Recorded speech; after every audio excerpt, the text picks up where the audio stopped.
Welcome to the Armchair Fantasy Football Podcast. Here are your hosts, DJ Marcotte and John Soroyce. Enjoy the show.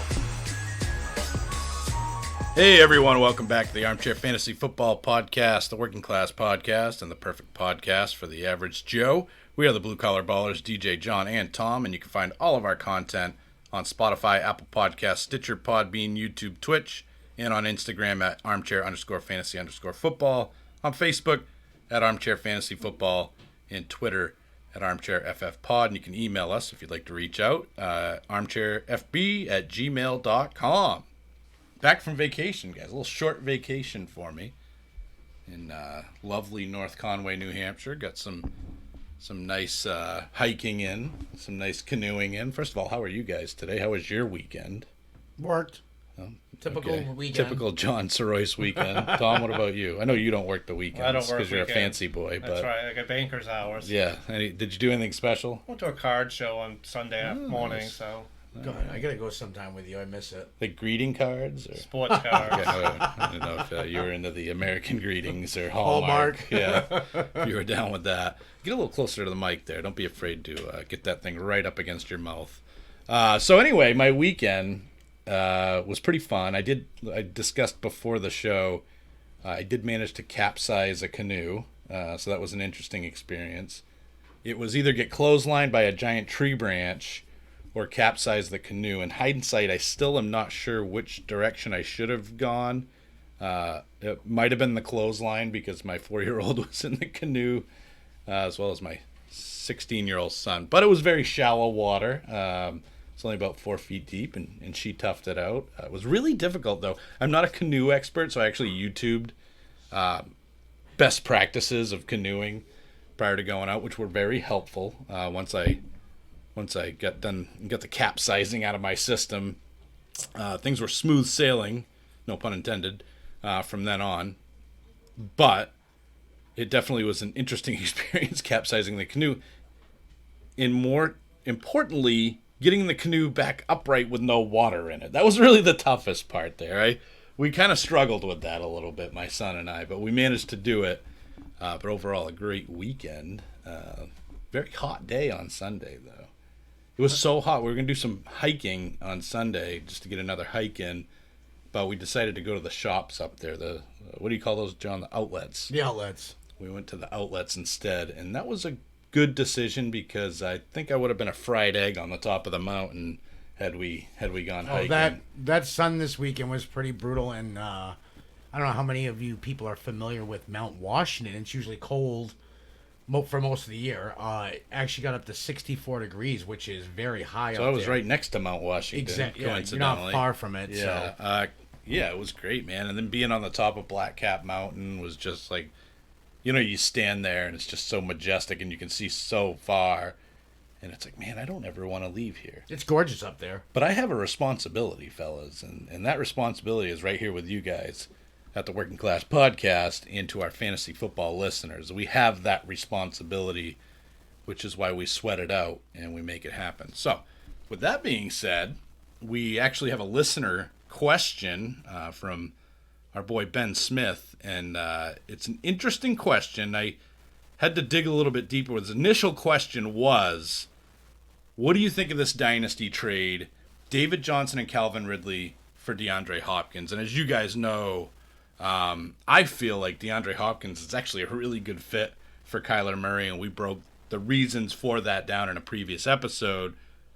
So I love DeAndre Hopkins. I still think he's a top wide receiver, maybe the top wide receiver in fantasy this year. There's definitely a chance of that happening. I like Calvin Ridley, but I don't see him. If Julio leaves, I think that's actually a detriment to Ridley, and I don't see Ridley as really thriving as a number one. He's not that elite talent that a Julio Jones is necessarily. And David Johnson, let's face it, at the end of his rope. So my initial thought is, if you're getting offered Hopkins for Ridley and Johnson, you accept as fast as possible. Would you guys agree with that sentiment? Yes. Yes. Unfortunately, that's never how it ends up. That's never what they get offered. So this is actually something that Ben wanted to offer another a fantasy player, and my initial response was I'd definitely trade those two for Hop. But then he let me know, well, that's what I offered them, and I said there's no way I'd take that if I was the Hopkins owner.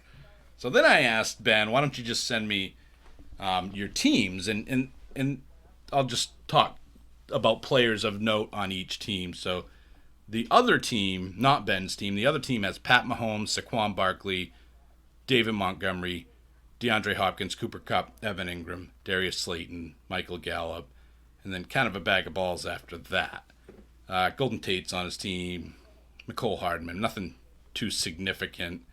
And his target, obviously, is DeAndre Hopkins. So, with that being said, Ben's team, Carson Wentz, Ezekiel Elliott, David Johnson, the aforementioned David Johnson, Amari Cooper, Calvin Ridley, Noah Fant, Devin Singletary, DJ Moore. So he's got good receivers. This is not a trade of need for him. He's actually got really good receivers. And then Deshaun Jackson, Sammy Watkins kind of falls off there. CeeDee Lamb, Mike Gesicki at tight end, which is a great guy to have there. So with that being said, guys, my thought process here was I really like the upside of Darius Slayton, and I think you can sneak in and kind of tag him into the offer. And my thought process was trade Amari Cooper. This guy's got Michael Gallup, so he might want to hedge his bets there. Trade him Amari Cooper, Calvin Ridley, and David Johnson, and get in return Darius Slayton, DeAndre Hopkins, and if you really wanted to, you could throw in Antonio Gibson, who is on this other guy's taxi squad. We're going to talk about Antonio Gibson later on, but that's the move I would make because I think there's a lot of upside for Gibson. I think there's a lot of upside for Slayton, and you're getting DeAndre freaking Hopkins. And if I'm doing that, I'm happy to part with Amari Cooper, Calvin Ridley, and David Johnson. That's what I would do. What would you guys do? And if you need me to relay these names to you, just let me know. Keep in mind, Ben still has Devin Singletary as well. John, I wouldn't make that trade at all. If I was the other guy. You wouldn't make the trade with Gibson? And no, I'd have to. Cooper's your pure number one then over Hopkins. I think that's a downgrade for his whole team. So what would you offer him? I don't really think I would accept anything for Hopkins off that team. Really? Him trading Hopkins. You wouldn't trade DeAndre Hopkins for Ezekiel Elliott. Oh yeah. Well, that's what I'm asking. Yeah. I'm asking you, what would you offer him? Well, Elliott for Hopkins straight up. Yeah. Okay. And obviously, I don't think Ben wants to do that. But the question is, what would you offer him? The other guy losing Hopkins is, I mean, it hurts him. He's playing with a lot of players with a lot of upside, where Hopkins has proven to be more of a consistent player. Like Kupp was hot the first 7 weeks, and then fizzled down. I would go after Cooper Kupp, but I don't. I mean, he obviously wants Hopkins for obvious reasons, but I like Cooper Kupp a lot this year, and I think you could get Cooper Kupp for a Calvin Ridley and a David Johnson, and probably get Gibson thrown in there too. I think Cooper Kupp's got a better long-term outlook than David Johnson, obviously, but more specifically Calvin Ridley. Do you guys agree with that? Calvin Ridley needs, even with an injury to Julio, I've never seen Ridley. I don't think he can beat double coverage. That's the difference. He's better with Julio because Julio takes a lot of that pressure off. That's what opens him up. Right. With Julio out of the picture completely, if he was injured, I don't know if Ridley could take the reins 100%. He might do decent, but I don't know if he can face the double coverage that Julio can. Julio beats double coverage. Just to go back to you, Tom, you would probably trade DeAndre Hopkins straight up for Noah Fant. I mean, let's be honest. Yeah, definitely. So, John, what would you throw out there as an offer to get Hopkins that you would think the other team would at least be intrigued in? He would have to offer something big. I mean, to me, Amari is a good start, but you have to add something else to it. But what about DJ Moore? I mean, he's got DJ Moore as well. Would you offer Ridley and Moore? I mean, I know you're high on Ridley. I'm very high on Moore. Maybe Ridley and Moore just for Hopkins gets the deal done. I mean, Ben's looking at a good situation here at the wide receiver level. Definitely some question marks after his top 3, but he's got 3 really good wide receivers. Yeah, I think he's got to get rid of Gallup or Cooper. Like you said, you got to hedge one of Well, he doesn't have Gallup. Oh, I thought he had Gallup. No, the other guy has Gallup. Oh, okay. So, but why would he want Gallup when he already has Amari? I think he tries to trade Amari. He doesn't. He actually tried to trade CeeDee Lamb. I don't want to get too convoluted here, but so you wouldn't make an offer? I'll ask you for a third time. What would you offer this guy to get DeAndre Hopkins? And he's got Elliott, he's got Johnson, he's got Cooper, he's got Ridley, he's got Fant, Singletary, Moore. That's really these are the bargaining chips that he could probably use. And then he's got CeeDee Lamb, he's got Jalen Reagor, but those guys aren't going to fetch you. I think DeAndre Hopkins. David Johnson and Amari Cooper, you could try, but I don't think the Hopkins owner's going to take it. Okay. So that's really, other than that, it's just if you want Hopkins, you got to throw Zeke out there. You got to get a big dog for a big dog. So you heard what the three of us said, Ben. Sounds like these two guys think you might need to involve Zeke in it. I don't think you necessarily have to. But the one thing you don't want to do is insult somebody with a crappy trade offer like David Johnson and Calvin Ridley for the best wide receiver arguably in the league. No offense, Ben. We're just trying to help you out. But there's a strategy there, and part of that strategy is don't offend the other guy, and also know that you're going to lose something here if you want a piece like DeAndre Hopkins. It depends how bad he wants to. You have to sacrifice. Yeah. If you really like DJ Moore, you might have to sacrifice DJ Moore to make that. Well, happen. he can also offer picks too to sweeten up the deal. He could too, yeah. and it's a dynasty league, so I'm assuming draft picks are on the table. So that's definitely something you could pepper in as well. So Ben, hopefully we helped you. I think I gave you some good advice. These guys want you to trade Zeke. I would not advise that you do that, but again, that might be what you have to do in order to get DeAndre Hopkins. Let's not forget who this guy is. It's not Julio Jones at the end of his career, although I love Julio. It's arguably the best receiver in his prime, right in the middle of it. So, moving on.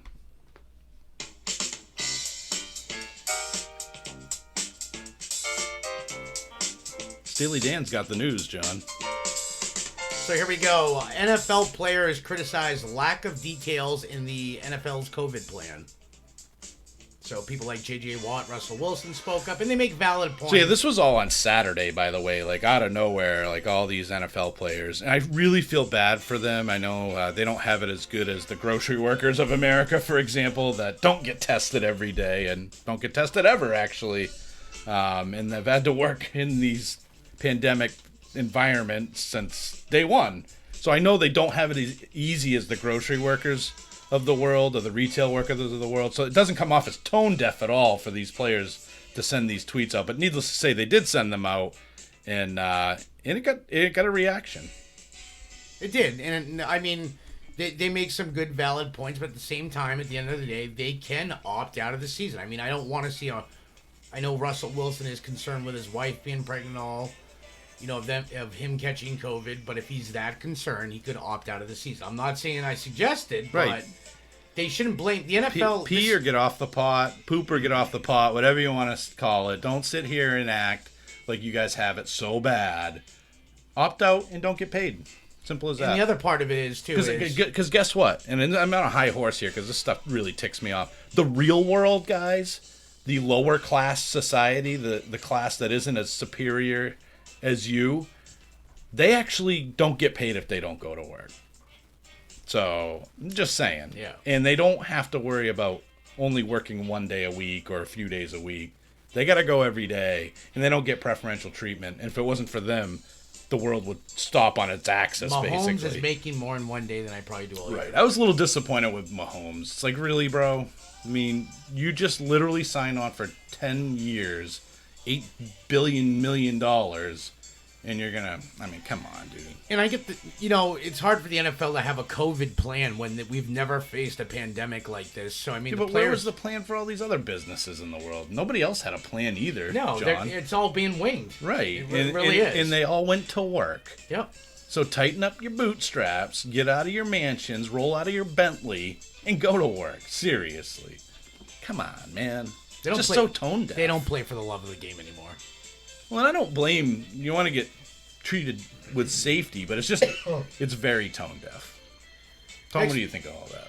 Oh, all the players, they have the union backing them, so that we don't have the union like they do. Right. So the NFL's got that in their pocket. If they don't want to play, the union can step in. Yeah, but the union hasn't helped them very much in contract negotiations either. Like, the union has basically let them bend over for every contract negotiation they've had over the last couple of decades. I mean, these are very owner-friendly contracts that this union has is ironing out. So, I mean, it's interesting that all of a sudden they're going to dig their heels in. The thing that's going to get interesting is when the salary caps adjust next year because of this whole pandemic. Which is, honestly, to play on that side of it, that's ridiculous, too. This NFL makes so much freaking money. Eat a little bit this year. Goodell's salary alone was Just like $40 million last year. Eat a little bit this year. It'll be fine. Just a lot of rich people that just don't realize what the real world is all about. End of rant. Okay. Next bit of news: NFL players will be tested daily for the opening 2 weeks of training camp. Yeah, and then I guess if they're under 5% positive test rate, then it goes to every other day. If I read that correctly. After the 2 weeks. No, yes. I'm telling you. Yeah. That's how it is. So that's good, I guess. The more tests, the better, as far as I'm concerned. But keep in mind, the more tests they have, the more likely your player is going out for however long. And we broke the news last show that it was it's 3 weeks, but now I guess it's varied. Each situation might come with a different time frame that the player will be out. So there's a lot to wait to unfold. I mean, you here. could be 1 week for one player because he might already be halfway through his, whatever virus or whatever, and the next player could be 4 weeks. I mean, there's like no. I don't even know what the word to use here, but there's no like. Well, the players want the more frequent testing, Tom. But do you think that they're going to get tired of getting that thing shoved up their nose every day? Get something shoved up in their brain. That's not very good. Yeah, so that'll be interesting to see how long they want that to happen. Anyway, moving on. Okay, the NFL accepts the NFL Players Association demand of 0 preseason games. Great. So we have 0 preseason. This just makes sense, and this is one thing I can agree with both sides on. We don't need those games. And the NFL, for a cup of coffee, was like, well, what about one? And then they kind of backed off that really quick. Preseason games are not necessary. What I will say, though, is the problem here is that, again, there's certain positions on certain teams. We're going to talk about the Redskins today. We're going to talk. I mean, we've talked about other situations like the Rams in San Francisco that it's going to be still very cloudy on what running back to look at or what wide receiver to look at. That's what preseason really helped us out. We're not going to have that this year, but that plays to the advantage of those of you that listen to the show and guys like us that don't need to look last minute to see who's going to be the breakthrough guy or who's the guy to go after or who's got a great value. Let the Working Class Podcast work that out for you. You don't need preseason games as long as you're listening to us. Okay, next news. Head coach, LA Rams head coach Sean McVay hints at utilizing a 4-man backfield, something what San Francisco 49ers did as well. This is coach speak, right, Tom? Oh, yeah. You got to say something because they don't know what's going to happen this year with them, so you got to say something. He has no idea who's starting. Well, and I think and the reason we say it's coach speak is they want all of these guys equally motivated, and it's Darrell Henderson, it's Cam Akers, Malcolm Brown. I almost said Cameron Wake, Malcolm Brown. I don't know who the other guy is, but I'm sure there's somebody of legitimacy there if he's saying 4 people. But he's really just trying to keep all 4 of these guys motivated, in my opinion.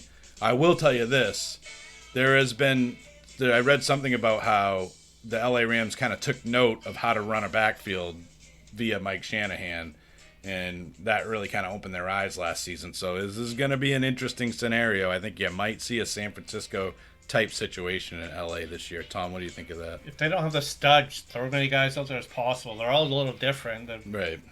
Yeah. Scat back, big back. Yeah, they all bring something different to the table. For me, it's just a fantasy nightmare. It's just Cam Akers. Yeah. If we're going to go with any upside, go with Cam Akers. And other than that, I don't even dare touch this backfield. And Tom's more on the Henderson side, but it looks like you're going to see these guys all get work. Well, we're in training camp, so they're going to have to learn on the fly, basically. And one of them's going to pull away from the pack. I think it's Akers. He thinks it's Henderson. It could be Brown. You don't know. Yeah, or the 4th running back not to be named. Yeah, next up. Okay, last bit of news. Antonio Brown retires again. This is now the 3rd time. So this is what we're going to do here, fellas, and I think you guys would agree with me. This right here is Antonio Brown just being Antonio Brown, being a pain in the knickers, and a generally crazy guy, and a wild and crazy guy, and that's great. But this is what's happening from here going forward. Tuesday, what's the date today? 21st. 21st. Tuesday the 21st. of July, fellas, is the last time we're going to talk about Antonio Brown until he signs with a football team. Sound fair? Yes, he's had no offer, so right. he might as well retire. This is him kind of... This is him saying, okay, well, nobody wants to sign me, so I'm going to make myself look better by retiring. This is what this is. That's all it is. There's only 2 teams interested, and then it went down to 1. So, yeah. And they're not even sold. And they're not. And after this, they're going to be like, okay, dude, see you later. So that's it for the news. So I know last show we took a little bit of time to buzz through the 2 divisions that we had on the docket. Today, ladies and gentlemen, we are breaking down both the AFC and NFC East. So that should be exciting. And we're going to start with the AFC East, guys. And we're going to start with the New England Patriots. Who do you like the most? Who do you like the least on this team? This is a very polarizing team in terms of fantasy. I know the one guy that I'm really zeroed in on, maybe 2. John, is there anybody that really stands out to you as a great value? Because there is some potentially really good value on this team. For me, it's Cam Newton at his ADP right now. He's got a 186 ADP, and his strength of schedule is about middle of the pack. The other person I'm kind of eyeballing is James White. ADP has dropped to 116. I think he can actually thrive in this backfield, pass catching wise. So yeah, man, White makes me a little nervous, John, just because there's no Tom Brady there anymore, and I just feel like his success was tied directly to Tom Brady. And if you're gonna sit here and say that we're worried about Julian Edelman because Brady's gone, wouldn't it stand to reason that we're worried about James White as well? Yes and no. I mean, Newton, when he played for the Panthers, he threw to the backs quite a bit, and that's not even counting Christian McCaffrey. You know, you go back to the D'Angelo Williams days and all that. I mean, he does throw to the backs. So, but the question is, which back is going to be the successful one? Yeah. You mentioned Cam Newton. I'm not in on James White necessarily, but he is at that ADP I have him at 116. That's a really good ADP for a guy that could be a decent pass-catching back. But if you ask me, his ceiling is Tariq Cohen this year. That's his ceiling. His floor is what Nyheim Hines was last year. And I almost want to assume that his floor is going to be more of the reality than his ceiling. I just don't... Cam Newton's going to throw the ball less. You guys would agree with that. Yes, you're going to run him more here. Right. He's going to run more. He's going to throw the ball less. I do like Cam Newton, though, John. And, I mean, I've run through Cam Newton's history and broke it down. The guy has been nothing but a top 5 quarterback when he's healthy. He's coming off a season where he basically took the whole year off. If I'm sitting here saying Gronk, that's an advantage for Gronk, I got to say it's an advantage for Cam Newton, who is, by the way, the Rob Gronkowski of NFL quarterbacks. The other guy I'll tie to this, and then, Tom, I'll hand it over to you, is N'Keal Harry. You know, a speed score of 109.8, a burst score of 126.5, a catch radius of 10.18. That's 90th percentile, 78th percentile, and 81st percentile, respectively. N'Keal Harry is that receiver that Cam Newton locks into and is magnetized to, but more. He's more athletic than Kelvin Benjamin. He's more athletic than Devin Funchess. He's not as athletic as DJ Moore, but he's a big 50-50 ball guy that is going to win a lot of contested catches, and Cam's going to throw it and let him get it. That's the difference between Cam Newton and Tom Brady. Tom Brady at this stage of his career, Tom, was the opposite of that. He was throwing for the sure thing, and I think N'Keal Harry's going to benefit from having Newton there. Oh, I agree. I love N'Keal Harry this year. He's 6'4", 225, runs a 4.5, 340. With Newton on the field, he can just throw the ball on the field. With Brady on the field, you had to go where Brady wanted you to go, or he would not throw to you again. Yeah, if you didn't run that route exactly correctly, he wouldn't throw to you. Cam's not going to do that. Cam's going to be like, I'm going to throw to that big dude over there, and hopefully he can catch it. Not to mention N'Keal Harry's ADP is at 148, which is a steal for a guy that I think his floor this year, guys, is wide receiver 3 with upside of being a wide receiver 1. And I know that sounds crazy. I don't understand why N'Keal Harry's ADP is where it's at. And frankly, I don't understand why Newton's ADP at 186 is where it's at. that's going to rise significantly. I think you'll see Harry's ADP rise with him. I'm surprised Harry's isn't a lot higher than it is. You look at the options on the team, he's pretty much the number one red zone target at the moment. And I think the very second, I think there's an assumption that Cam Newton's going to be the starting quarterback, but once Bill Belichick announces that, you're going to see these ADPs skyrocket. That's my opinion. It depends what the offenses look like. If McDaniel's going to switch the offense like Baltimore did with Harbaugh when he went from Flacco to Jackson, totally flip-flopped their offense from a passing to an RPO. I feel like they have to do that. They're going to have to do that. They Right. can't use the same offense of Brady. So, Sony Michel, ADP is 76. Not quite a value for me yet. And Julian Edelman, an ADP of 82. Probably their most productive players last year that weren't named Tom Brady from a fantasy standpoint. And even Brady wasn't all that productive. Are you looking at 82 for Edelman and 76 at Michel? Any kind of value, or do you want to see that drop significantly? Tom, I'll start with you. Well, Sony Michel's still hurt, so his value should drop dramatically. And I don't like he could Julian end up Edelman on pop too. Yeah, and I'm agree. So talk to me more about Edelman.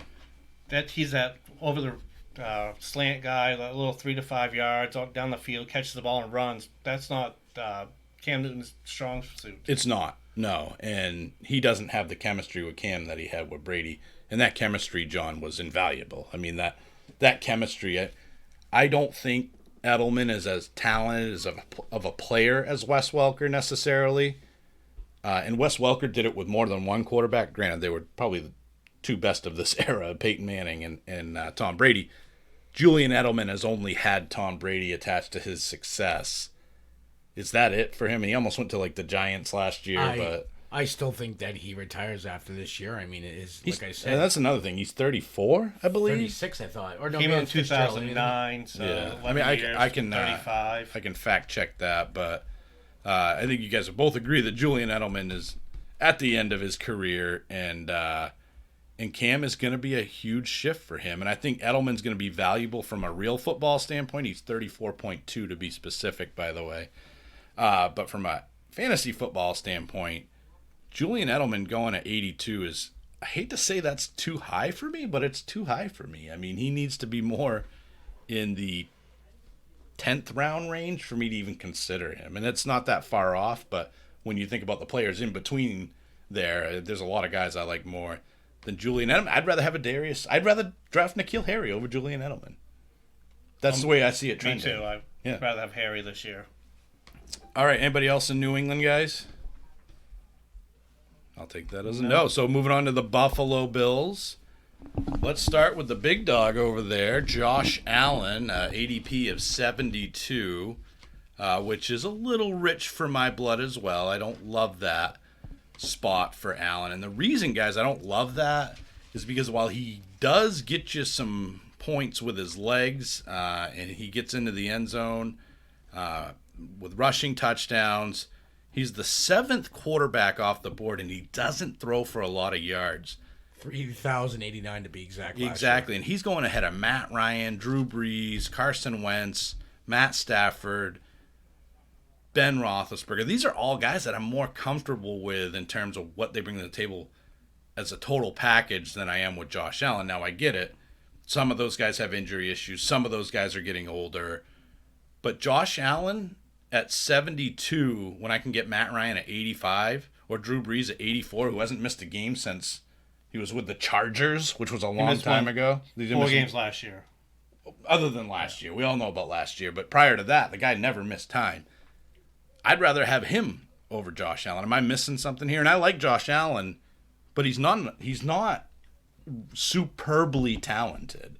And he has Stephon Diggs, but his accuracy downfield, he's got a cannon for an arm, but it's like shooting it out of a cannon because there's no accuracy there. You don't know where it's going to land. That's a concern for me. And for Stephon Diggs, while we're at it, who is got an ADP of 54. That's pretty darn high. Well, we got to also look at Josh Allen. Look at his attempts compared to most quarterbacks in the league. 461 is very, very low. And then you talk about his accuracy. He only had a 58.8% completion percentage last year, which is low for a throwing quarterback. The upside with him is his legs. I mean, he got 9 TDs last year. He averaged 4.7 a carry. So, I mean, he had 29 total touchdowns, but until I see a little more throwing out of him, and then watching the playoff game, he completely had a meltdown. So the pressure was what scares me. If he does that every game, he can't handle the pressure. He's not going to be a success here. Yeah, and I just and that's different. I mean, he'll get you points, but I just can't rationalize Thom taking him ahead of Matt Ryan when there's that many spots in between the two. Oh, I know. I like Allen this year, but he's ahead of Ryan and Breeze. I don't agree with that at all. Right. Not to mention, Matt Ryan, I believe, was 13 or 12 of 16 for 300-yard games last year, over 600 attempts. Right. So to me, if he drops to, I mean, I would so much rather take Carson Wentz at 90 than Josh Allen at 72, and I'm not even thinking twice about it. And frankly, I think there's a really good chance Carson Wentz, provided he plays 16 games, finishes higher than Josh Allen. I don't know if you guys agree with that. I agree with 100%. But Wentz can run too, not to the degree that Allen can. He's more accurate. I would argue that he's got a better receiving group as a whole. I mean, he's got two tight ends that are both excellent. Look what he did last year, playing with mostly third and fourth stringers for receivers because everybody was banged up. It was trash. And yeah, so imagine he puts up those stats with those guys. Now you have Deshaun Jackson back. Hopefully Alshon Jeffrey. You add Rieger to the mix. Wentz can be very, very successful this year. Right. And so can Thom. We'll talk about him a little bit later. Daniel Jones. So would you take Daniel Jones as your starting quarterback at 111 ADP over Josh Allen at 72? Oh, I would, just for the upside of the team in general, not Right. just the quarterback position. And then what else you're doing there, guys, is that spot where you're not taking Josh Allen at 72, you're getting other players that are going to bolster your skill positions unless it's a quarterback premium league. Another guy that's going in that range, let's say at the wide receiver position, is Michael Gallup, Brandon Cooks, and even A.J. Green could slide to you there. And Terry McLaurin's a round ahead. So I'd much rather have guys like that than have Josh Allen as my weekly starter, because that's where you're drafting him right now. And I don't think he's quite there yet. And he may never be. This team has yet to commit to him as, a guy that throws a lot of passes. And another guy they haven't quite committed to yet is Devin Singletary, who had 151 rushes last year for 775 yards. Granted, 5.1 yards per attempt, but only 2 touchdowns and only 151 carries, guys. Does that concern you? Frank Gore's gone. Zach Moss is in. I mean, is that even a difference? Do we expect Zach Moss to get the same workload, John, as a Devin Singletary? As a Frank Gore?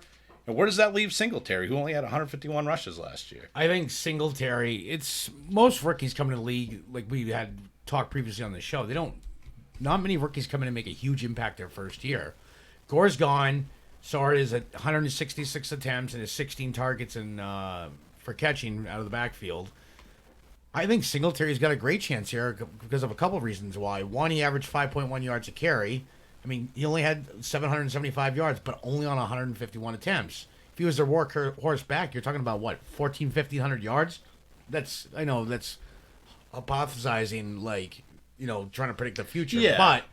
But he did have 2 receiving touchdowns as well, so I don't want to sell him short. He had 4 total touchdowns. Yeah, but that's the thing. He was a rookie. Yeah. Now, and he only started 8 games, and he had 7 games in double digits. So there's 12 games, too. He only played 12 games total. And he only played 12 games. So he probably, if he would have played all 16 games, had 1,000 yards as a rookie, and that's fantastic. And then the other part to look at is, like we said, coronavirus is going to affect things. There's no preseason games now.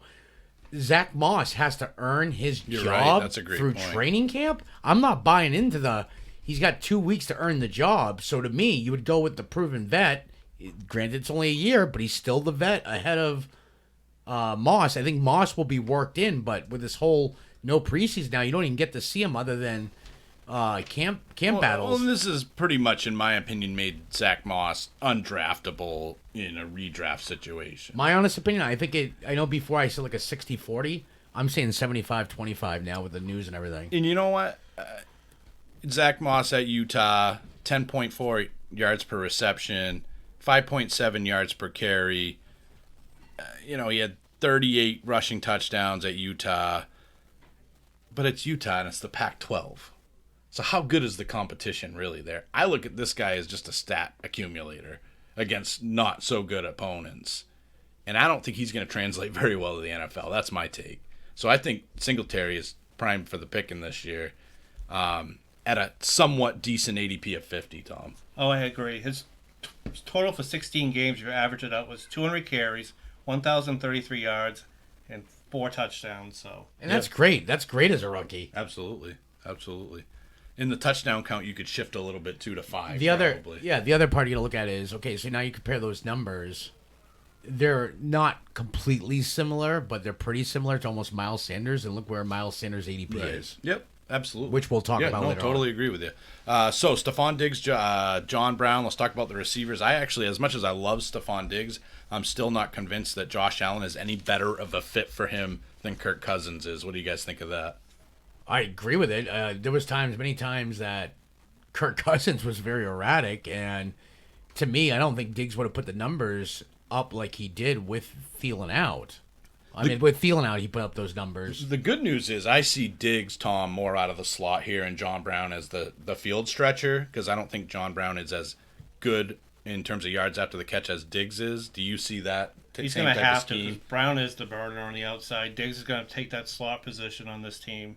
Unless Cole Beasley's on the field and he moves on the other side. Beasley's there, yeah, definitely. And Beasley is going to be I think Beasley's going to play a similar role to Edelman, where it's a lot of underneath passes. Just that chain mover, basically. Right. John Brown, I initially wanted to say he's a value at an 89 ADP. But again, that deep ball accuracy issues of Allen really scare me, man. And I don't think John Brown is going to be any better than he was last year. He was fine last year, but Diggs is going to take away a lot more targets than some of the other scrubs they had out there.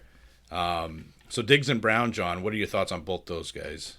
I'm not buying them at their ADP. I mean, Diggs is going at 54. He's also got both these receivers have these. That's a high ADP for him. Both these receivers have the second worst strength of schedule. Yeah. And they play the Pats twice. But let's be careful with that, because we talked about before the show how New England, first half of the season, played a bunch of nobodies. Like Stephon Gilmore, Defensive Player of the Year.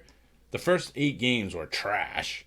And then when you look at the division, he got the crap kicked out of him by Devontae Parker last year and beat up on the John Browns of the world and the Robbie Andersons of the world. Stephon Diggs is not those two guys.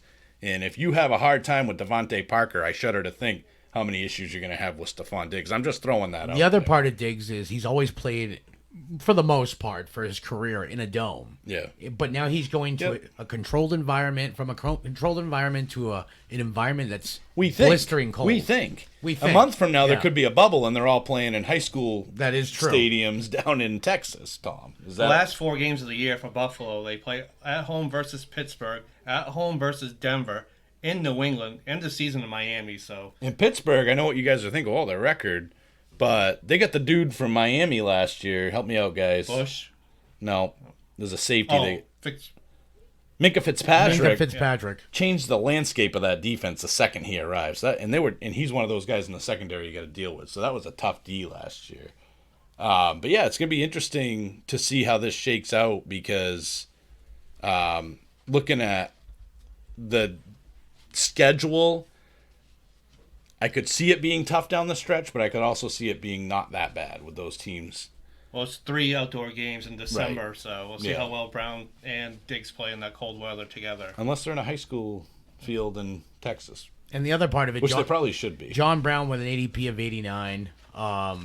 Good ADP, but again... But you're also basing his stats off, other than the last 2 years. Well, I can't say the last 2 years. 2017 was his worst year, where he only played 10 games, but...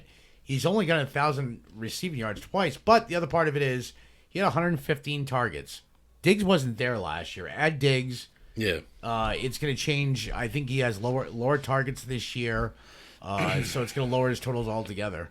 All right, Miami Dolphins, gentlemen. Unless you want to talk about Dawson Knox. I like Dawson Knox as a backup tight end in the league. He's just a big boy that can stretch the field as a tight end. He drops the ball a lot, but otherwise than that. And you're getting him for nothing. If he can actually hold on to the ball, he'd be lethal. He's actually got a decent strength of schedule. Is he after? I was going to say his ADP must be like post 200. 230. Daddy knows.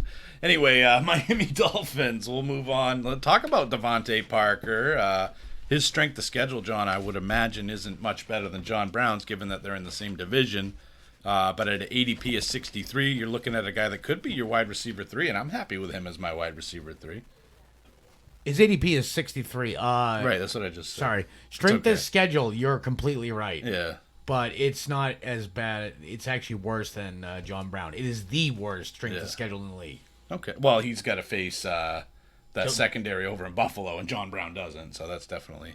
Yeah, so it's going to be tough waters for Devontae Parker, Tom. I know your assumption is he's going to revert back to the pumpkin that he was before. He got a little slower in the offseason. They paid him last December, so his pocket's a little fatter. So yeah, that could play a factor too. So yeah, Devontae Parker's not somebody I'm really chasing down, but I'd be okay with him as my wide receiver 3. I know you wouldn't, Tom. I'd rather if it was anywhere he's on my bench. Right. I don't start him. Wide receiver 3 I can live with, but not my 1 or 2. Okay. Jordan Howard, Matt Breida, they are right next to each other in ADP. Matt Breida at 97. Also, coincidentally, the fastest player in the NFL is Matt Breida. Jordan Howard, 98. I think I'm more comfortable with Jordan Howard because of the touchdown upside here. Matt Breida in PPR I'm okay with. I would be okay with him as my 4th running back in PPR. And Jordan Howard, I'd be fine with him maybe as my 3rd running back, but probably my 4th in PPR as well. They both bring different things to the table. Yeah. But if one of them gets hurt, the other one's going to possibly go So for me, I would but... rather... I'm not saying that Howard has the best career health-wise, but if I had to choose between... Breida's got the highest upside out of both of them with what he can do. But the question is... Howard's definitely got the safest floor, though. He's got... Exactly. I mean, the guy averaged, career average is 4.6 a carry, I think, or 4.7? He's above 4 points a carry. He's at 4.3. Last year it was 4.8. He's steady, and he doesn't get credit for it either, but the guy is as steady as they come, and he's the goal line back here, John. So, I mean, what's not to like about that? Exactly. He could... Not that this is going to be a great offense. Yeah, if Breida goes out, he has the chance to easily get double-digit touchdowns this year, like 10 touchdowns. I'm not saying he's going to have 1,500 yards, but he has a chance for 1,000 yards again and 10 touchdowns. And they could be playing from behind against... Josh Allen. They could be playing from behind against Cam Newton. Well, maybe not Sam Darnold if he's seeing ghosts out there. But, the other thing to like about Jordan Howard, guys, is he has averaged 12.5 PPR fantasy points per game over his 4-year career. Not one season has he been under 10 PPR points per game. He's always been in double digits. 15.3 in 2016, 12.5 in 2017. 11.2 in 2018 and 11.1 in 2019. That's a 4-year sample size, guys. It's safe to assume he's going to be over 10, Tom, this year as well. His numbers have fallen the last 4 years consistently, especially rushing yards. His rookie year is 1,313 yards, 1,122 his second year, 935 his third year, and 525 yards last year, but he only played 10 games. And his yards per carry were higher last year than they were in 2018. And, of course, being on Philly, a 3-headed monster kind of situation. So there's an argument to be had for him to not be maybe at that 16 points per game or 15 points per game in year 1. But I don't think it's out of the question for him to be in the 12 range. And as my 4th running back, I'm more than happy with that. And again, his ADP's 98, so you could definitely get him. It's like a 10th round pick. That's great. Right. Especially for what he's done. You guys love Preston Williams. Talk to me about him. Preston Williams, everybody talks about how good of a season Devontae Parker had. Well, Parker's targets didn't skyrocket until Preston Williams came out of the picture.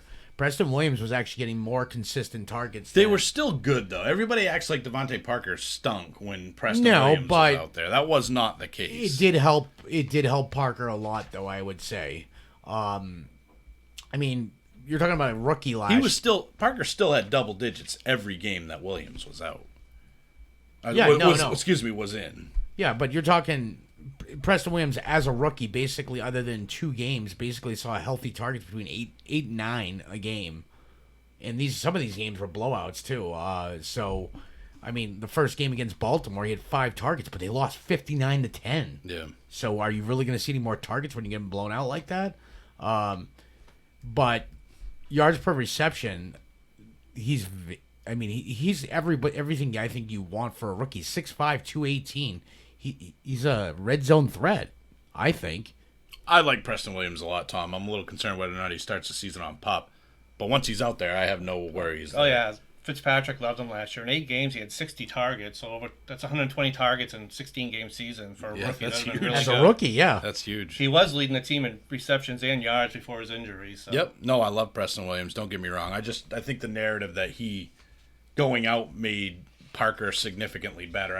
I think that's somewhat of a false narrative, but I love Preston Williams this year, and that's another thing Parker's going to have to fight, is if Williams is healthy and out there, he will get targeted. The 120 target pace last year is incredible, like you said, for a rookie especially. In 131 ADP is nothing to bark at here. Tua, Tagovailoa, Ryan Fitzpatrick, are we interested in either of these guys? I would say no on draft day. I'd rather have Fitzpatrick over Tua. I'd rather have Tua, only because I know what I'm getting out of Fitzpatrick, and I'm not all that excited about him because he has meltdown games. Tua, more of an unknown. Could be that guy that year one just goes off, but you don't know with either of them. I don't think they're either of them. I don't think John are draft day picks. This team's rebuilding. I don't think they're draft day picks. If it is, and they're going to be the first cut on some other guy's team. Yeah, I don't want Fitzpatrick unless I'm like dead in the water. There's nothing else there. I have to select him, and even then, I would go for a Bridgewater before a Fitzpatrick. The other part is Tua is a project. Yeah. Even if he is healthy, this team drafted Tua with an intention. So my thing is, I wouldn't draft Fitzpatrick based on the fact that Tua at some point is going to start, and then when Tua does start, the question is, how well is he going to pop as a rookie? So we're not taking these guys on draft day. Exactly. No. You guys have anything else on Preston Williams before I move on to the guy that I love in Miami? Mike Gesicki is the guy that I love. The guy started, I think, 5 games last year. Guess how many touchdowns he had? 5. That's a 1 touchdown per game pace for this guy. He had 51 receptions in 5 starts. But he played 16 games. He played 16 games, but I'm going with his starts, the games that he started. So in case you're wondering, that's a 10 reception per game pace on those 5 starts and 570 yards. Also over a 100-yard game pace for the starts. Again, like Tom said, he played 16 games. But when you look at the starts, Tom, they're toward the end of the season, and that's when he really started to produce for those guys. And once he latched on as the number 1 tight end on that team and started getting truly targeted, I mean, we're talking in the last several games, he went from 6 targets in week 9 all the way up to 12 targets in week 16. I've talked about his workout metrics: 96th percentile 40, 95th percentile speed, 99th percentile burst score, 99th percentile agility score, and 100th percentile catch radius. I've talked to you guys until I'm blue in the face about that. His comp is Vernon Davis. Not much better comp you can get than that. If Vernon Davis was actually healthy throughout his career, he'd be one of the best tight ends of all time. Mike Gesicki, I'm telling you guys, and if you're not listening, you might want to wake up. He is this year's Mark Andrews, and I'm planting my flag on Mike Gesicki. Am I wrong? No. He's 6'6", 250, so you can't miss him running down the field. Running at 4'5", 440. Yep. The guy's a big, strong, and fast. I And love him. He's in a win-win situation with either quarterback. Rookie quarterback's going to throw to the tight end more, and Fitzpatrick already leans on him. So it's a win fantasy-wise, and at his ADP, it's a bargain. He participated in 71.6% of routes, which is number 7 among the position. For a guy that really was a nobody until the end of the season, that's an incredible pace right there. He finished 7th in targets, guys, at the position. And again, he only started 5 games, truly. Finished 3rd in deep targets. So, I mean, this guy has burst out written all over him. All over him. He is Mark Andrews this year. And I don't think it makes a difference whether Fitzpatrick or Tua Tagovailoa are out there. I'm just telling you guys, hitch your wagon to Mike Gesicki. Just don't do it before I draft him. Because I want this boy. Bad. Are you guys in agreement on that? Yes. Yes. All right, wonderful. I love it. We're trugging right along here. We're going to come to a screeching halt with the New York Jets, though. Not much to love here. Sam Darnold's got a great ADP at 178, but unless he can click with Denzel Mims, who is really tailor-made for Sam Darnold, unless that happens, though, I don't see much for Darnold, and he does see ghosts from time to time. Denzel Mims, on the other hand, guys, and I know he's a rookie, and I know rookies don't typically break out at the receiver position. However, they have more recently. Denzel Mims with a 197 ADP. He's another one of those contested catch guys, and Sam Darnold's the type of quarterback that's not afraid to just chuck it up there and let Mims get the ball. He could be a sneaky good player this year, even in year 1. in redraft leagues. What do you guys think about that, Denzel Mims? Oh, I agree. 6'3", so he's a decent size on the outside for Donald to throw to. So he's a good late round guy to pick up if you really need a desperation for a 5th wide receiver, 6th wide receiver. Right. If you're looking at all that junk in the last round and Denzel Mims is there, just go get Denzel Mims. He's a 96th percentile speed, 90th percentile burst, 95th percentile catch radius. So he's got those stud type numbers. 207 is not a huge guy, but he's a lot bigger than CeeDee Lamb. He's a lot bigger than Jerry Jeudy, and everybody loves these guys. And of course, 6'3", 9 3/8 inch hand size. Like, this guy is a 50-50 ball monster potentially. He reminds me of N'Keal Harry. And once again, like Cam Newton, Sam Darnold's not afraid to go after that player and let them do the work. If it was Tom Brady as a quarterback here, I would think differently. But Mims is a good fit for Darnold. His comp is Chris Godwin. John, what do you think of Mims? Is there a chance this year? Mims is probably going to be the guy next year that I'm like, go get this guy, and he's really going to pay off. Might not this year, though. I think Mims, they drafted with the intention to get involved. The question is going to be how much, because they also signed Perryman, and they already have Crowder. Crowder's more that, possession receiver that, gets hyper-targeted, basically. Yeah.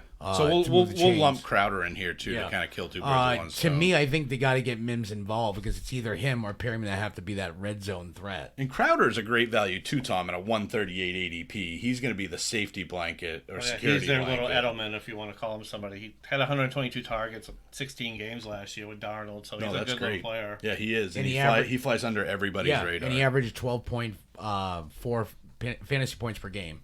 Yeah, no, I like Crowder. Sometimes oft banged up, but like you said, played 16 games last year, which actually surprised me. I thought he missed some time. I did too. I was shocked. You just assume that he misses time. Speaking of assuming that you missed time, one guy missed a whole year because he didn't want to play, and that guy's name was Le'Veon Bell.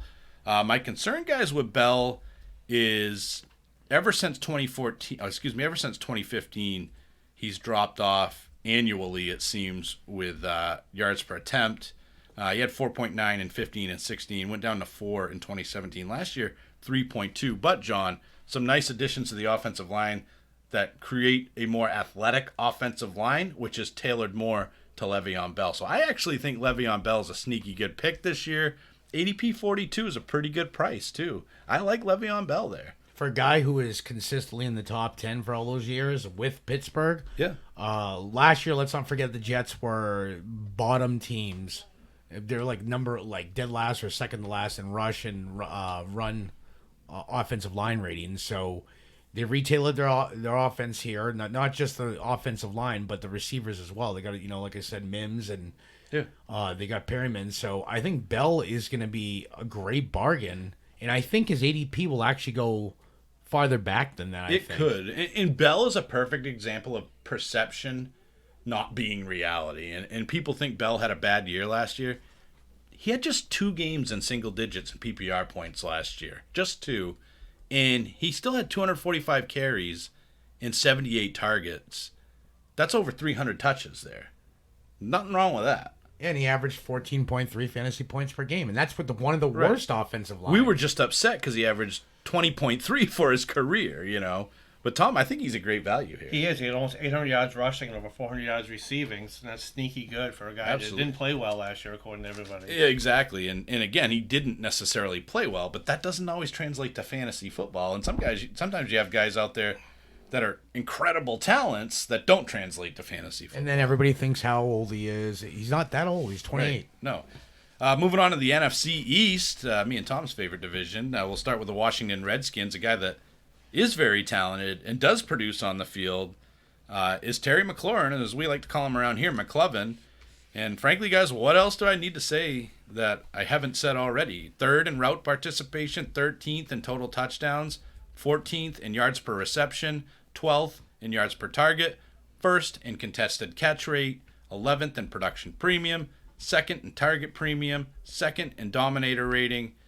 And there are no real threats, guys, to McClovin as the number 1 target here in Washington, and by a million miles too. Cody Latimer, Antonio Gandy-Golden, Steven Sims, Trey Quinn. I mean, come on, let's be serious here. And McLaurin averaged double-digit PPR points with both Case Keenum and Dwayne Haskins, and both stink. in his rookie year. Just imagine if he had Alex Smith as his quarterback. I would look at that as a significant upgrade. That could happen this year.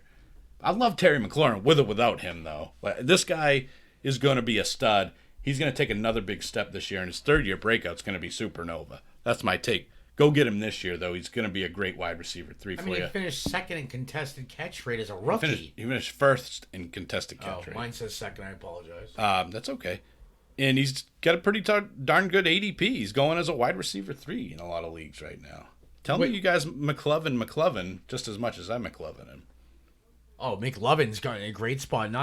We've mentioned in past shows, Rivera loves the alpha dog receiver, and that's what McLovin is here. We've talked about not very good wide receivers like Kelvin Benjamin and Devin Funchess getting over 100 targets. Well over 100 targets. Tom, where do you stand on Mr. McLovin? He's the only guy on the team I want. Everyone else is just all have issues. Question marks, yeah, exactly. If Dwayne Haskins is quarterback, at least they played college football together. And they'll play from behind a lot. Seriously, no. I mean, that's what you got to understand. A team that has, their defense is so-so, but when you're playing from behind, guess what you're doing? You're chucking the ball down the field, and you're going to chuck it to your best player, and that's Terry McLaurin. So we all love Terry McLaurin. You guys get anything else on him? No. All right. Move on to Darius Geis. His ADP is 75, which is a little rich for my blood. A lot I like about this kid, though. 5'11", 224. And you got a man with that size combined with a 91st percentile speed score. That's freakish. In his kind of way too short of a season last year, too, guys, Geis finished second in yards created per touch and second in production premium last season. We've seen what he's capable of with a 27.7 point performance in Week 13 last year. Had 129 yards on just 10 carries in that game. It should be fresh in our minds, but for some reason it's kind of been erased from our memories. Geis is entering his third season, and he played in just 5 games. So you got to believe that the good luck is going to come his way in terms of injuries. He's averaged 5.8 yards per carry in 2019, showing exactly what he's made of when he's healthy. Big question is, will he actually be healthy? Sports Injury Predictor has him at a 58.2% chance of injury in 2020, only projected to miss 1.6 games. If that's the case, we're all in, right? If that's all he's missing. If that's all he's missing. His issues have all come in the last couple of years. So why do we all forget, by the way, the 4 games that he was awesome last year? 5 games that he was awesome. He was awesome. The other part of Geis... Does anybody have an answer for that, though? Nobody talks about it. They just talk about his injury, rightfully so. But the 27 games he missed compared to those 5. Right, yep. The other part with Geis, though, too, the offensive line ranking for Washington last year was 18th. It's not that bad. So he has a chance to make a splash here. I think the biggest question is whoever is at quarterback, is if it's Haskins, if it's Alex Smith. To me, that changes the whole run scheme, I think, as well. So you got to run the ball, but at the same time, if you can't throw the ball at all, they're just going to stack that box, and you can only do so much. So to me, I'm very curious to see who starts here at quarterback, because it basically involves me if I'm going in on Geis or out on Geis. But I do love Geis for what he's done. Tom, you're scared off by his injuries. Oh, yeah. I don't trust missing all that time in the last 2 years. That's an unrealistic amount of time to miss. He's the RB31 right now. So, and this guy's in that where he's drafting a Tom Brady, Darius Slayton, Christian Kirk, Matthew Stafford. I take these guys Kirk all day long over him every day of the week. So yeah, his ADP's at 75, but I would much rather go for the guy that's ADP is 195, and that's Antonio Gibson. And I really liked what I saw when I kind of did a little research on Antonio Gibson, guys. He's 6 foot, 228, a lot bigger than you think. 99th percentile speed score. 3rd round pick, but he was an early 3rd round pick. He was the 2nd pick of the 3rd round. So he almost has 2nd round pedigree, in the draft. You don't spend a 2nd round pick on somebody you're not intending to use. And he's a running back in a position that they have a huge need for, at least consistency there. He had 38 receptions for 735 yards at Memphis in 2019. That was in 14 games. In the same season, Gibson scored 12 touchdowns and rushed for over 11 yards per carry in his 2019 college season. Did you hear that? 11 yards per carry. He's not the physical specimen that Darius Geis is, but he might be the 3rd most talented player on this offense.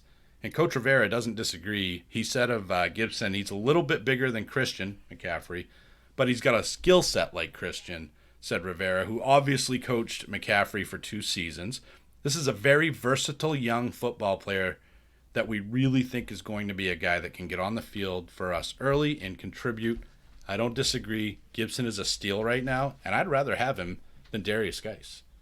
And based on his skill set, he's not the same player Geis is, because Geis is equally well-rounded, and he's a monster. But if Geis can't be out there, this kid's going to steal the job, in my opinion.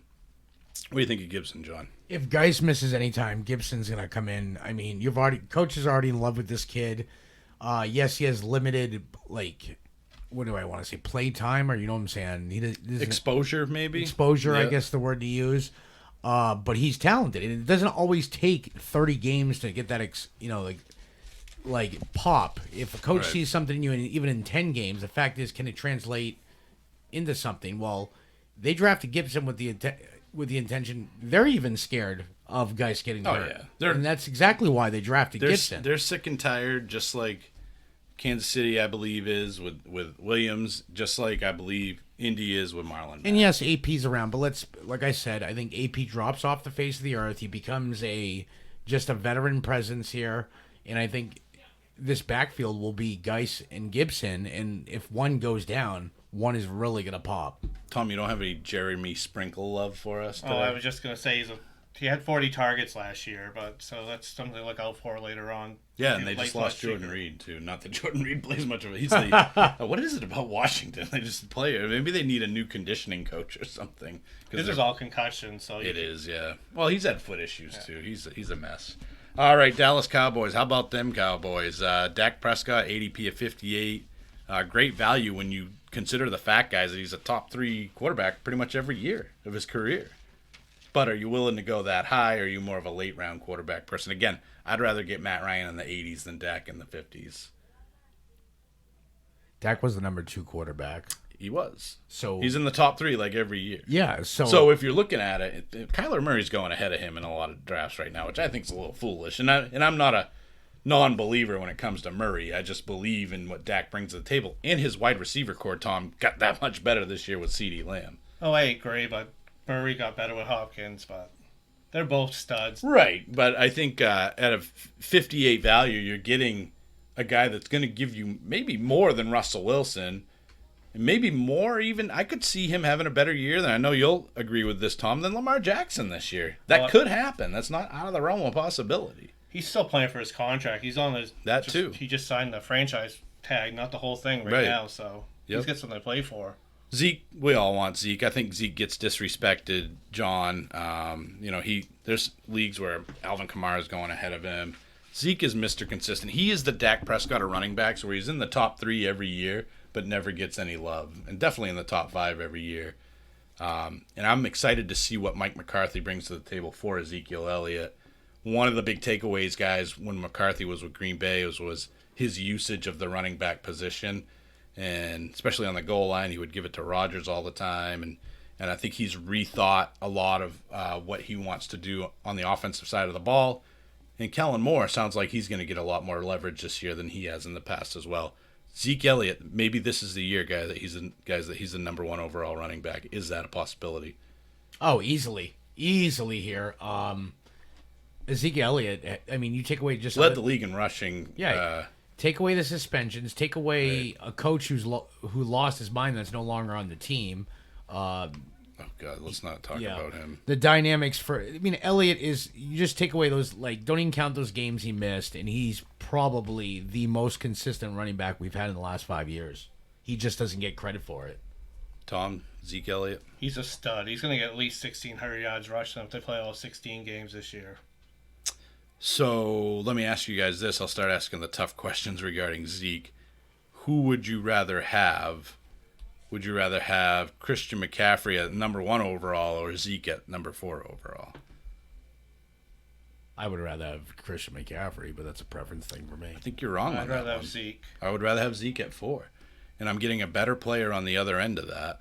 And if you look at it, Zeke actually averaged 16 points per game in standard, and in PPR, he averaged right around 19.5, so right around 20.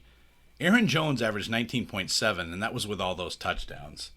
So I'm just saying, like, Zeke finished third, I guess, by 0.2 in points per game last year, and it was considered a down year for him. There's definitely room for him to finish as number one overall. And again, Aaron Jones finished ahead of him last year. He's going to dominate that guy this year, in my opinion. So I love Zeke this year, but I don't think we really need to spend a ton of time on him. The big question marks are Amari Cooper. I told you he was ranked among the top in consistency rankings last year, which is always a concern for people. He's a big play guy. He finished high in efficiency for the quarterback when he was thrown to. Amari Cooper gets none of the love, and he had very few single-digit fantasy point games last year. He doesn't get the love that he should. And granted, we're not talking about Oakland Raiders Amari Cooper. We're talking about Dallas Cowboys Amari Cooper, and there is a very bold, distinct line between the two of those. And last year, he had multiple games over 20 points. He had, I think, 6 games over 20 points. He had 2 games over 30 points. In terms of his rankings for workout metrics, he was 110.6 speed score. That's 92nd percentile. 97th percentile agility score. 75th percentile catch radius. 89th percentile 40. This dude was good. And not only was he good, he made Dak Prescott better. He finished 14th in QB rating with targeted. Prescott has more chemistry with Cooper than, number one, than we give him credit for, number two, than anybody else on the team. So why are we selling this guy short? And I mean that by the three of us, necessarily. His ADP is 26, so that's a little rich for my blood. But he is that second tier of wide receiver 1. So if you can't get one of those sweet top 3-4 guys, I'd be happy with Amari Cooper. There's a lot to like. I don't think there's a lot to be concerned about. Honestly, I don't think so. Because when you look at his production since he's been with Dak Prescott, it's been phenomenal. You don't even have to look at just Dallas. I mean, look at Las Vegas. Just take away 2017. His numbers are all about even. Right. The 75, the 80 receptions, the 120, the 130 targets. His reception count is not as high as I would like for it to be. That's the only thing I don't like about Cooper. But he does a lot with them, Thom. Yeah, if he had sorry, go ahead, Thom. You expect more from a wide receiver 1, and 83 is his career high in receptions, and 1189 is his career high in yards. That's like a wide receiver 2, and so, I mean, that's what scares people off him. And I get what you're saying there, but it's not like he's going where DeAndre Hopkins is going or where Julio Jones. Those guys are going top 10. This guy's going 26. So if you're looking at what the price you're paying in terms of the difference of where he's landing, it's not a bad price. But let's also not forget, yes, he played 16 games last year, but I remember seeing him many times. Amari Cooper banged up, may sit the week. So the guy played banged up basically every game. And he finished as a top 10 receiver in PPR, so averaging 15.4 points a game. Imagine if he didn't have that lingering foot issue. Imagine if he didn't have that, that tweak in his hamstring. He could have popped off for 1,500 yards last year for all we know. Yeah. But he played every single game. And you look at his career-wise, other than 2017, he missed 2 games. In 2018, he missed 1 game. Other than that, he's played every game. Everybody acts like Allen Robinson had this phenomenal year. He scored 9 more points than Amari Cooper.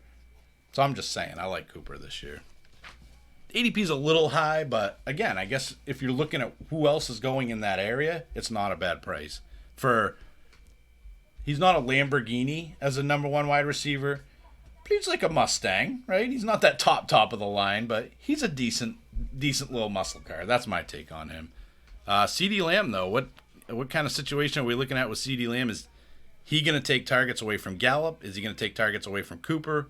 Is he going to take targets away from both? I broke this down on one of our other episodes where it was definitely Gallup I felt that was going to get the bigger impact from CeeDee Lamb showing up in town. Thom, you don't think he's going to have much of an impact at all? I don't think they have to rush him on the field this year. There's no need for him out there. They have Gallup and they have Cooper. He can just learn the offense, just sit back. He might not even get more, especially with no preseason, 40, 50 targets this year. Yeah, so not a big impact probably this year, John, in terms of fantasy output. but those 40 targets, 50 targets, upwards of 60, I think a large amount of them are coming from Michael Gallup. Well, Randall Cobb, don't forget, he's gone. True, as is Jason Witten, but Jarwin's there as well. But I think he's going to take away from Jarwin here, only because if you base... You're just saying that because you own Michael Gallup in a keeper league. I love Gallup, you know that. The other part of it is, I think it's going to come from Jarwin more than Gallup. The reason why I say that is McCarthy, as the Packers coach, did not use the tight end as much as we would like. I'm not saying I'm selling Jarwin short because of it, but... Was that McCarthy or was it Rodgers, though? Because Rodgers, other than 1 year with Jermichael Finley, has never really used the tight end. And he's had some good ones. Yeah. Not great ones. Not great ones, but they still... Martellus Bennett's a good tight end, not a great tight end. And he never even targeted him. It's just not what Rodgers does. And you guys have been talking about Jay Sternberger. I'll believe it when I see it. I think he's got a better chance of throwing to a hamburger than Sternberger, but that's just me. So that might have been more of a Rodgers thing than a McCarthy thing. Tom, what do you think? Blake Jarwin this year, 183 ADP is pretty sweet. He only had 41 targets last year, so with Witten gone, he can get some of his, but Lamb will take some of those targets away as well. So yeah, and if you look at the numbers too, Blake Jarwin, and I can pull him up here, I believe also finished really well in his QB rating when targeted. Let me pull that up real quick. So Jarwin had a pretty good chemistry with Dak Prescott. He just didn't get as many targets as you would like to see. QB rating when targeted, he was 5th in among the position, so that's pretty good. 5th among the position at fantasy points per pass route, and 7th in fantasy points per target. So there's a lot to like about Jarwin. He just needs more targets, right? Oh yeah, he's big 6'5", question, 260, so right, he's dude. big. Yeah, he's almost Gronk size, which is hard to see. And we talk about guys like some of these other tight ends that are bigger guys at 250, Mike Gesicki being one of them. This guy's more like a Gronk 260, 270 type of guy. So there's a lot to like about him, and there's a reason they let Jason Witten walk. Philadelphia Eagles, we want to talk about tight ends. They have two good ones.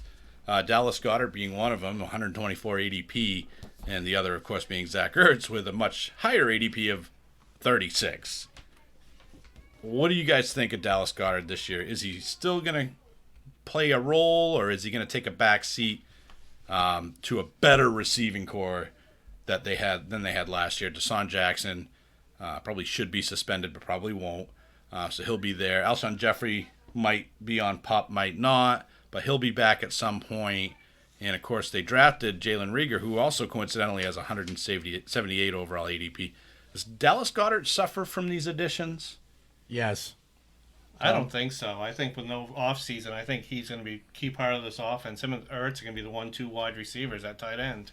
Dallas Goedert could be, Eric Ebron light when he was in Indy, because Goedert, I think, is going to be largely touchdown dependent, but he's going to catch enough. I see 8 to 10 touchdowns for him this year, so he's going to catch enough of them to be fantasy relevant. Ertz is going to be more the target monster of the two, but they'll both definitely have roles. I'm more comfortable with Ertz than Goedert, even at their respective ADPs in terms of value. I will say if those top 3 tight ends go off the board, you better go get Zach Ertz, because it could get ugly after that. Or you could just wait for Mike Gesicki. But we like both of these tight ends. Are you taking Goedert, though, without knowing that he could contribute for you every week? You could in a streaming situation, I guess. You could take Dallas Goedert and Eric Ebron, for example, and stream those two guys. Or do you think Dallas Goedert has standalone value, John? He averages what? I think it was 7.6 fantasy points per game last year. 9.6. My bad. That was 7.6 his career. Yep. They have used, which isn't bad. Yeah, it's not bad at all. I mean, he had 87 targets, 58 receptions, 607 yards, 5 TDs.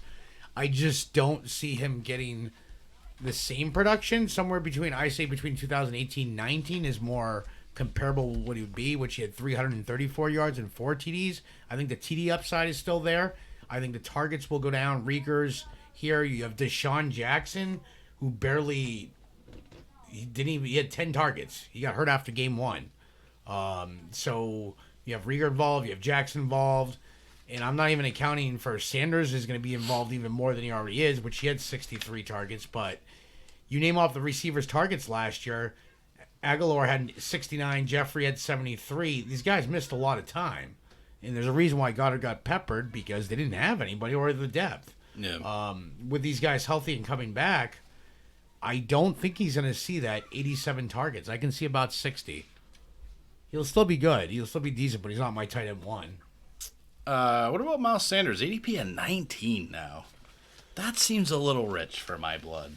I'm fortunate enough to have Miles Sanders as my RB3 in our Dynasty League. My RB1 and 2 are Saquon Barkley and Alvin Kamara, because I am the trade whisperer.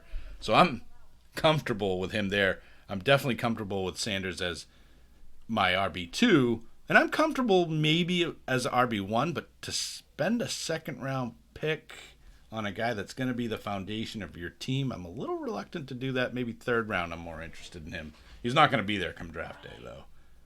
Right? I mean, this ADP is 19, and it might even go up. Oh, there's all talks about him. He's going to be the they want him to be the workhorse back here. Jordan Howard's gone. Terrence Sproul's retired. There's Boston Scott and there's Miles Sanders.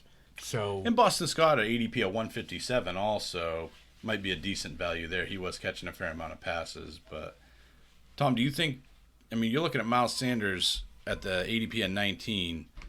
That's probably That's one of the a little high for my liking. Yeah, and I don't know, man. Like, I would almost rather have Fournette over him. I just think Fournette's going to get more guaranteed work. I mean, I'm sure you guys disagree with that, but Peterson said he hasn't a workhorse back in his backfield like Sanders is. So right, and I do agree with that. And again, I'm high on Sanders this year. And at the beginning of the offseason, I said, the reason he didn't work with one back for a lot of his head coaching career, Peterson, is the fact that he didn't have a Miles Sanders. And I love Miles Sanders, and I liked him coming out of college. Out of Penn State, had a great year in his final season there, and the only reason he didn't prior to that was, guess who he was playing behind? Saquon Barkley. So, yeah, you're going to sit behind that guy. That's how it's going to go. But I think I don't know, I just think he's a little too rich for my blood, as they say. John? Sanders I like, but not that ADP. He did very well as a rookie. I mean, he had, targets-wise, 63 targets as a rookie. In a RB running back committee, they called it. He has a chance to possibly see 80, 90 targets out of this backfield this year. And he's got the talent. Like you said, he never really got to prove himself because he always played behind Saquon. But last year, 179 attempts for 818 yards. He gets a full, decent workload here, around 250. He's definitely going to pop. Yeah, I'd rather in that range, you could take a Zeke Elliott early in the first round and get Kenny Golladay in the second round. I'd rather play it that way. And Galladay's going to be a top 5. Tom? Yeah, it depends what your first round pick is. If you go wide receiver, you can go after him. But if you running back, then you're all set for a while if you take Sanders. True, definitely. But we all like Sanders. Let's not cloud that. I love Carson Wentz, too, guys. ADP at 90. This guy's awesome when he's out there, even when he's out there with trash receivers. Obviously an injury history there. But he's going at 90. I can stock my team with position players and take him and be pretty happy with that. But that's me. Thom? Oh, yeah, he's a stud out there. He always 4,000 yards last year, 27 touchdowns. So he's a good value pick where he's getting picked. No respect out there for him this year. Yeah, it's ridiculous because Wentz is really, really good. John, what do you think of Wentz? I like Wentz this year. Other than everybody, I'm not saying he's not injury prone because he kind of is, but he kind of isn't. Other than 2017, he missed 3 Played games. 16 games last year. Exactly. Was he banged up a little? Yeah, of course. But last year, maybe he ages, as you like to say, John, like a fine wine. Lavisca Chanel. Uh-huh. But last year, 27 touchdowns, 7 interceptions. That's really good. He had 607 attempts, and this is with, some scrubs out there with all the receivers hurt. So now take a full team of receivers healthy, running back that's basically, going to pop in his second year here, and Wentz can easily finish in the top 3 if everything clicks right. I love Carson Wentz. You guys want to talk about anybody else on this team? There is nobody else, I think. There really isn't. No, I mean, we could take a stab at Jalen Rieger, and hopefully it Rieger works out. was the one I was going to... Maybe that last round or late round type of guy that could end up being the number 1 on the team. Certainly no guarantees there. But there is a lot to like about him at the value that he's going at. But 174 is his ADP. He'd be your fifth wide receiver, Yeah, wide but receiver. if Alshon has not been the same Alshon since he's been with Chicago and Aguilar's gone, he definitely has a chance to contribute here. But with the whole news of no preseason, it's going to be interesting how some of these rookies pop this year, not just for Rieger, but for all of them. All right, let's move on to the New York Football Giants. I'm going to start with the guy that we've all talked about this whole offseason, Dr. Jones. Daniel Jones has obviously an issue with turnovers that's well documented, but there's some surprising numbers on this guy that, as I've looked more and more into, I'm seeing more things that I like. His pressured completion percentage, guys, he finished 11th among quarterbacks. That's really good. That means under pressure, this guy's completing passes and not getting rattled. If he could, again, take away the turnovers, he'd be really lethal. His play action completion percentage is 9th, which is great because you're going to run a lot of play action with Saquon Barkley. He finished 15th in the league in carries among quarterbacks. Not great, but he does run the ball. And he's more efficient, too. He finished 15th in the league in carries at the position, finished 7th in rushing yards at the position. So he's going to get you those points on the ground. While he finished second in danger plays, he did finish 12th in money throws. And basically what money throws is it's a pass that requires exceptional skill or athleticism, also critical throws, executing clutch moments. So the kid's got a clutch gene, Tom. The team, he finished in 7th in team pass plays per game. So this isn't a Josh Allen situation. If he can get those turnovers under control, this kid's going to potentially be that guy you get in the 11th round that's going to really pay off. Especially if his wide receivers are healthy. Ingram was hurt most of the year. Slayton didn't start the first couple of games. Golden Tate was suspended for a little bit. Barkley was out for a while. Those are all your main targets on the field. He had Caden Smith out there at tight end for a while. And he was playing well. Yeah. And let's not forget the offensive line improvements here. Yeah, they've made some improvements. They still have that schmuck from New England, though, right? Then Soldier's out there, I think. Maybe, but He's still out there. He's soldering out there. But let's not forget the numbers he put up were only in 13 games. They were, and again, there's when you look at this stuff, the really only thing they're not like is the turnovers. And of course, he was very inconsistent last year in terms of points. His points per game were fine, but his week to week it was a little scary. I mean, he had some 20-plus point games. Actually, he had 3 games over 30 points. One of them was close to 28.18, but he also got you 8.2, 5.24. He's got to take that next step this year. And maybe a pandemic season isn't the time to do that. That does concern me a little bit, his ability to get more work in with his teammates. It's not a full offseason. It's not really an offseason to speak of. So that's a concern. His turnovers are a concern. But this guy has a lot of the qualities that you look for in today's fantasy football quarterback. The ability to run. If you got a guy, so this is what Kyler Murray has. He can run the ball and he can make big plays. And Daniel Jones has that too. Maybe not as polished as Murray, but Murray lacked polish coming out of college too. And let's not forget, Daniel Jones is a top 10 pick for a reason. There's a lot to like about him. So in the 11th, 12th round, you could be a lot worse off. And if it were me, I would take Carson Wentz and then take Daniel Jones, and the rest of your team is stacked. I'll have a safe Carson Wentz, and I might have something on my hands with Daniel Jones, right, guys? Yeah, imagine 26 touchdowns in 13 games. He fixes his fumble turnover issue. A little bit polished more after a year. Receivers are back. I'm saying? Everybody's healthy again to upgrade at the offensive line. And how many times have we talked about Daniel Jones, and why? We wouldn't be talking about him if he was going in the 6th round, right, guys? We're talking about him because if we're wrong, you're not losing anything on the deal. Exactly. It's a very late take. And if we're right, you could win your league. Just like all those guys that got Lamar Jackson, like us. Just like all those guys that got Pat Mahomes, like us.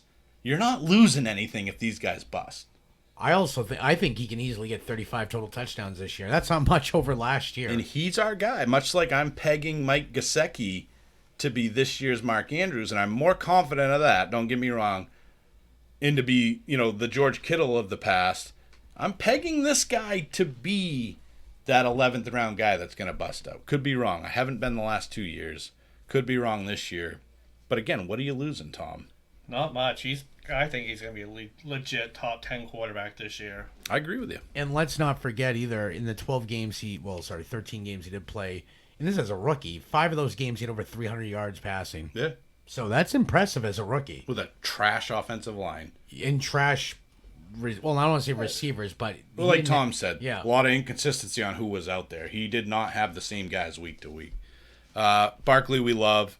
I'm just going to say this. It's a very real possibility that Barkley finishes ahead of Christian McCaffrey. And I'm going to go out there and make it my prediction. Saquon Barkley will finish ahead of Christian McCaffrey this year in fantasy football.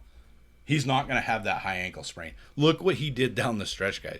He freaking dominated. I mean, frankly, Saquon Barkley won me a fantasy football championship last year because of what he did down the stretch. His last 3 games, he had 30-plus point games. And when I watched him, I said, this is the Saquon Barkley that I wanted when I drafted him. He had 30-plus points in Week 15. He had 43.9 in Week 16, and a lowly 20.7 in Week 17 against a Philadelphia defense that was actually really good against the run. He scored 20 points against those guys. And then the 43 was against Washington and the 30 against Miami. Nevertheless, we saw Saquon back, the real Saquon, and that's what you're getting this year. I love him.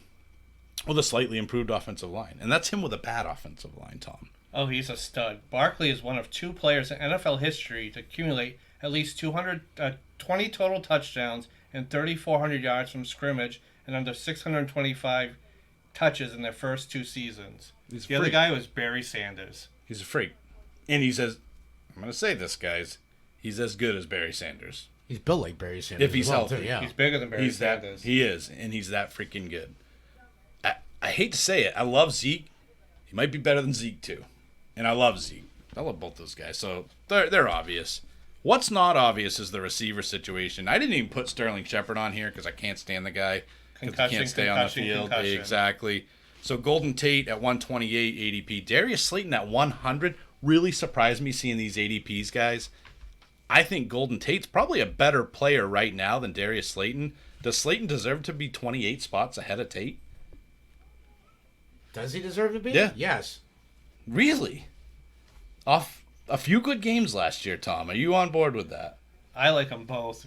Tate's more the PPR guy. Slayton's the home run hitter for Daniel Jones out there. So I like them both at both of those ADPs. I think I like Tate's that much better because 128 is a steal, dude. That's 13th round right there. Right. 100 is a nice price for Slayton, but he's rising. You gotta keep your eyes on that. If he creeps into the 80s, he's not really a value for me anymore. No, I get that, but he is their home run hitter, and he did all that in his rookie year with Jones. Another year of chemistry, they're going to be even more lethal. What do you got on both these guys, Tom? Slayton and Jones were both rookies together, so that helps him. He should improve this year, even though that there's COVID and Golden Tate's just been good for most of his career. He had 120 targets 2 years before the Giants, so he is a target machine out there when he's healthy. He had 2 bad seasons, I guess you could call them. One was really half a season with Philly, and the other one was his first year with Seattle, if I'm not mistaken. Yes. So he's been, like you said, very consistent throughout his career. So 128's a steal for him. Another guy, and we're going to finish it off here unless you guys have somebody other than Evan Ingram. 69 ADP is nice. I like it.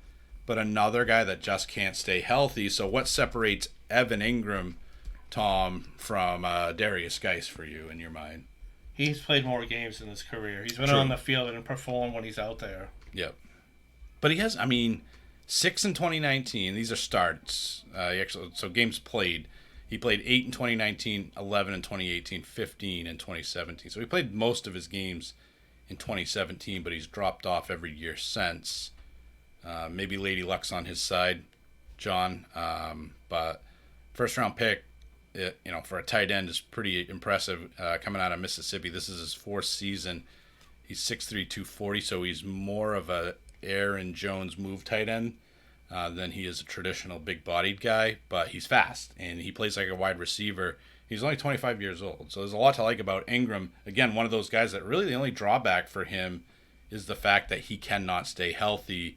Looking at his points per game throughout his career, guys, every year he's averaging over 10, 11.6, 11.5, and last year 13.7. So over his career, he's averaged 12.3 over 10, obviously double. When you're in the double digits, you're happy with that, right? Oh, his numbers are great. The question is, can he stay healthy for a full slate or even 15 out of 16 games like he did his rookie year? But he gets... I'd like to see him catch more touchdowns, too. Yeah, he got hyper-targeted last year. If you look at his first weeks 1 through 9, 14 targets, 8 targets, 8 targets, 7 targets, 11 targets, 5 targets, 7 targets, and then his last in week 9, 8. So he's getting targeted quite a bit here. Yeah, he got targeted 44 times in 6 total games started, which is a nice pace. But again, he just health issues. But I think that's why his ADP is where it's at 69. So you're not paying the premium that you are for a Zach Ertz that's 30 spots ahead of him, but you're buying the risk. It's still high for me. It's a little high. At 69 for a guy who played 8 games last year. It's a little high. I'd rather get Mike Gesicki, a guy who I think is going to burst out at a much better ADP, but I don't think it's a horrible price for Ingram. And if he is healthy, he's going to get you that and more. You guys agree with that for sure? Oh, I agree, yeah. And he could be the number 1 target, honestly, on this team if he's healthy. He ran a 4.42 at the combine. Saquon Barkley ran a 4.40. So. Ingram is a wide receiver for all intents and purposes. And I would love to see him in a full season, but we just don't know if we're going to get that. So that's a little risky business there. That'll do it. Unless you guys got somebody else for the Giants. John, I know you're a big Dion Lewis fan. Oh, yeah. No Dion Lewis No. today? All right, so next episode, we're breaking down the NFC and AFC South. So excited for that. And we'll see you on Friday. Our new day of Friday. On our second show of the week is now going to be posted on Fridays. We do record on Thursday night, but we don't put them out until the next day. So we'll see you on Friday with the NFC and AFC South breakdown, a little pull the pod action, and all kinds of other fun stuff. So until then, this has been the Armchair Fantasy Football Podcast. We appreciate your support and continued support. And remember, if you're getting this free fantasy football help from us, don't be cheapskates. Tell your friends about us. Share our content. Don't be like that. Best kept secret in fantasy football.